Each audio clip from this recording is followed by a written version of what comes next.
અમદાવાદ જિલ્લામાં ફાયર સેફટીના સાધનો ન હોય તેવી 110થી વધુ સ્કૂલોને નોટિસ. આદેશથી રાજ્યની તમામ સ્કૂલોમાં ફાયર સેફટીને લઈને તપાસ કરવામાં આવી હતી અને સ્કૂલો ચાલુ રાખવામાં આવી હતી. અમદાવાદ જિલ્લામાં 110થી વધુ સ્કૂલો કે જેઓને ફાયર એનઓસીની જરૂર ન હતી પરંતુ ફાયર સેફટીના જરૂરી સંસાધનો ન હોવાથી નોટિસ આપવામાં આવશે.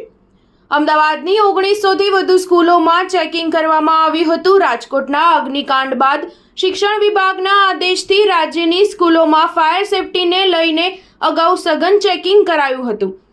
રાજ્યના તમામ જિલ્લા ડીઈઓ ડીપીઓ દ્વારા રૂબરૂ ચકાસણી કરવામાં આવી હતી અને તમામ સ્કૂલો પાસેથી ફાયર સેફટીના લગતા પ્રમાણપત્રો મંગાયા હતા. જેમાં અગાઉ અમદાવાદ કેટલીક સ્કૂલોમાં ફાયર એનઓસી રિન્યુ ન હતી અને તેઓને રિન્યુ કરવા આદેશ કરાયો હતો.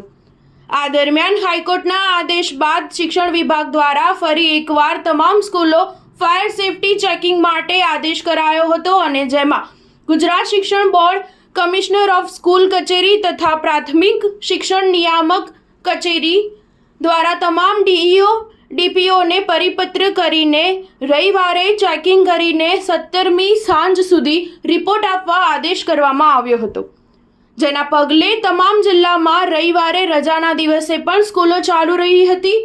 હાઈકોર્ટના આદેશના પગલે થયેલા ઇન્સ્પેક્શનમાં અમદાવાદ શહેર ડીઈઓ હેઠળની 57 સ્કૂલો અને ગ્રામ્ય ડીઈઓ હેઠળની 55 સ્કૂલો સહિત 110થી વધુ સ્કૂલોમાં ફાયર સેફટીના જરૂરી સંસાધનો ન હોવાનું ધ્યાને આવ્યું હતું.